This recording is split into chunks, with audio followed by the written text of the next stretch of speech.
Comment envisagez-vous la Suisse au sein de l'Union européenne? J'espère bien ne jamais devoir l'imaginer. Purée, je sais pas.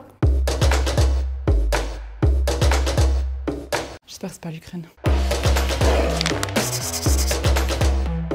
Les Verts libéraux ont été le seul parti à défendre l'accord cadre institutionnel qui a été abandonné lors de la dernière législature. L'avenir pour moi dans notre Europe, ce sont des bilatérales qui sont solidifiées, qui sont développées. Je vois un avenir de la Suisse très imbriqué dans l'Union européenne avec une relation bilatérale renforcée et approfondie. Alors là, je suis assez catégorique. On s'en est très bien sorti en étant hors de l'Europe. Qu'est-ce que vous pensez de la position de la Suisse dans le conflit entre la Russie et l'Ukraine? Il faut que je réfléchisse un petit peu. En fait, ce n'est pas un conflit russo-ukrainien, c'est la Russie qui attaque l'Ukraine. La Suisse, elle doit prendre encore plus de mesures, en tout cas en matière de sanctions économiques. Je fais partie de celles et ceux qui auraient souhaité que la Suisse accepte que des pays à qui elle a livré des armes puissent à leur tour les livrer à l'Ukraine. C'était surtout des pièces détachées en particulier. Chez les Jaunes Verts, on est totalement opposé à l'exportation d'armes dans les pays en guerre.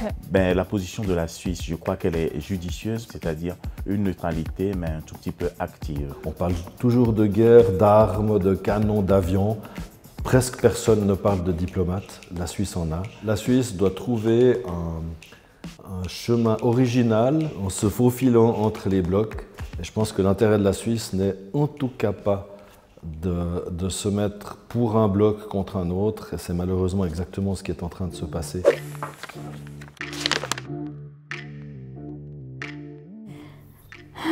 J'aime pas toujours punir les gens, moi, mais... Non, je ne suis pas favorable à l'obligation de vote. Je pense que chaque citoyen doit voter, c'est une obligation morale.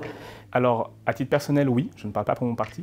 Je suis favorable, on voit qu'à Chafouz, ça a augmenté le taux de participation. Moi, ce n'est pas le genre de société dans laquelle je veux vivre. Je vis dans une société dans laquelle les gens s'engagent parce qu'ils croient en la société, parce qu'ils croient dans la République, dans le système politique, dans la démocratie, et pas parce qu'on les y oblige. Je pense que c'est une idée intéressante, mais ça traduit aussi effectivement du désinvestissement démocratique d'une partie de la société. Et pour ça, on peut aussi réfléchir à créer systématiquement des assemblées citoyennes pour discuter des projets ou bien élargir le droit de vote aux personnes qui ont 16 ans. Selon vous, la Suisse est-elle 100% neutre? En fait, ça me fait penser un peu au débat des journalistes. Est-ce qu'un journaliste peut être 100% neutre? Un pays ne peut pas, à mon sens, être 100% neutre.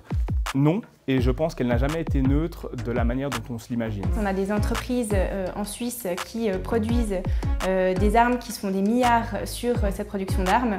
La Suisse joue un double jeu. Et ça ne veut pas dire que l'on prend la défense de l'oppressé, que l'on n'est pas neutre pour autant.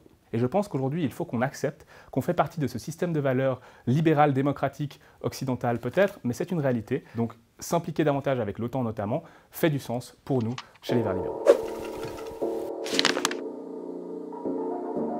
Pour moi, le plus grand point faible de la politique suisse, c'est qu'elle est énormément influencée par l'argent. Comme milicien, ça veut dire qu'on n'est pas des professionnels de tel ou tel domaine. Quand on travaille en commission en particulier, on se retrouve face à des pros. On parle toujours de l'équilibre des pouvoirs entre le législatif, l'exécutif, etc. Le déséquilibre qui nous guette, c'est entre les parlementaires de milice et l'administration, et je pense qu'il y a des réflexions à se faire. Il y a 1% de la population suisse qui détient 44% des richesses. Ces personnes très très riches, elles peuvent acheter des groupes de presse, elles peuvent acheter des publicités, elles peuvent acheter des parlementaires. Et du coup, ces personnes, elles font de la politique contre l'intérêt de la population, et ça, c'est un grand problème. Voilà.